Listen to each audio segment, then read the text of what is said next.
You will find out how the Rich Dad Company got started, how we took the risk, and how the company grew to a multi-million-dollar company all over the world. Thank you, thank you, thank you, thank you. And welcome to Rich Dad TV, the program that explains why the rich are getting richer. And in this program, very exciting, you will find out how the Rich Dad Company got started, how we took the risk, and how the company grew to a multi-million-dollar company all over the world. And today we have some very special guests. We have my partner, Sharon Lecter, Mike Lecter, my attorney, and also my other partner in real estate, Ken McElroy. But before I go any further, I would like to introduce the most important partner in my life. That's my partner, Kim Kiyosaki. Big hand for her.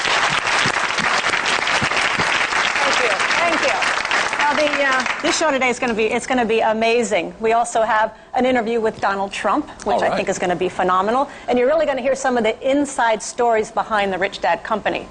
But before we get started, we want to go to Richard, who's in the street talking to a few people. So, Richard, take it away.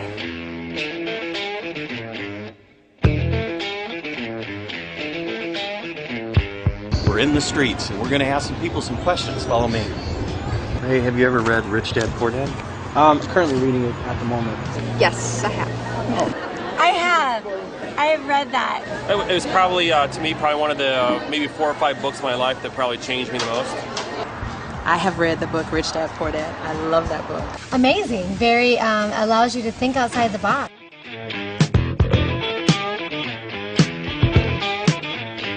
How this whole Rich Dad phenomenon started was like 1994. I had retired at the age of 47, and I began to wonder, how I retired, because I didn't have a job, I didn't have a 401k, I didn't have mutual funds, I didn't diversify, and I definitely did not live below my means. So with that, in 1994, I was 47, which means if you're 65 years old when you retire, I still had 20 more years to go. And I found out very early on that retirement is boring. It was the most boring thing I'd ever done. I sat there with nothing to do, play with my cat all day, and that was about it. And so I figured I'd better do something. So I went and bought some ranch land down in southern Arizona near a little town called Bisbee, Arizona. And then 50 acres, I had a house on it and all this, and I would sit there and work on my house, and in the mornings I'd wake up and I'd see, Bambi going through the trees near the river, and then I'd see a mountain lion chasing Bambi, and I said, this is a wonderful place. And the interesting thing about that spot is that I had a telephone, but I had no television, I had no radio, so I had nothing else to do. So instead of just watch TV and waste my time, I sat there with my little Mac computer and I started writing about, how did I get here? How did I retire earlier than everybody else? No mutual funds, no job, not living below my means. And so I was striking the keyboard one night and suddenly it just popped up. It said, I had a rich dad and I had a poor dad. So Rich Dad, Poor Dad's a true story about my 2 dads. My real dad was a great man, head of education for the state of Hawaii, PhD, and just a great guy. But he always said the same thing to me about money. Go to school, get good grades, so you get a safe, secure what? Job. And, I said, I don't want to do that. But anyway. And my rich dad was my best friend's father, and starting at the age of 9, he began to teach me. And my rich dad said, if you get a job, your chances of becoming rich are slim to none. So somewhere along the process, I had to decide which dad to listen to, my rich dad or my poor dad. So I listened to my rich dad, and that's why I could retire. And with that, the lesson, the first thing I had to design then was this board game, because I learned a lot about money playing Monopoly with my rich dad. So I came out of the mountains, and I showed this to my wife, and I said, this is our next project. Now, as you can tell, I'm not a great graphic designer. I'm not going to win awards for this stuff. So my wife, Kim, being a great person, she said, well, let's give it a shot. So with that, I would not be here today without my sweetheart, Kim. I've been married to her over 20 years. May I have a hand for my wife, Kim, please.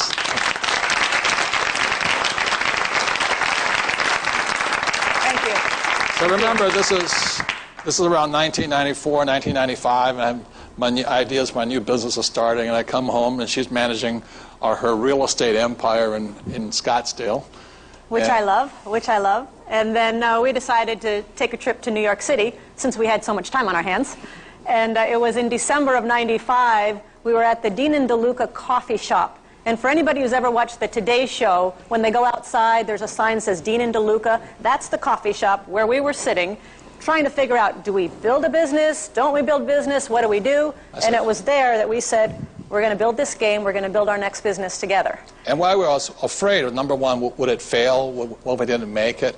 And we had to raise about $150,000 to get it started. So it was go, no go, you know, what if we fail? What if we make mistakes? What if people laugh at us? And even the process of building it and creating it was pretty time-consuming and very draining at times. And there would be times where our brains would just be fried, and Robert would turn to me and he goes, I think it's a 2-pitcher night. And we go down to our local pizza shop, get a pitcher of beer, talk a little bit about it, and then go to bed and wake up the next morning and start all over again. And then it was time to figure out, you know, now we've got the game created. Are we going to put the $150,000 and manufacture it or not? So we had time on our hand. So we went to Hawaii to discuss it further. So she was brave. I was the real chicken one going, you know, because I've had several companies not make it and fail. Well, we had a lot of people. They said, you know, oh, it's too complicated. It'll never sell. And we had all this feedback coming in. Yeah. So we made an agreement. We said, by the time we come back from Hawaii, we're going to decide whether we're going to go forward or not. Yeah.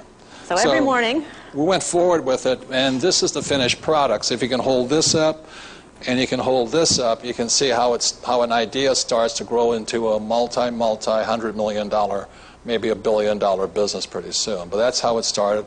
And we went through the same doubts and fears that most people go through about money and failure and things like that. Once we even manufacture it, then it's like, well, how do we sell it? You know, that's a whole other set of problems. Yeah.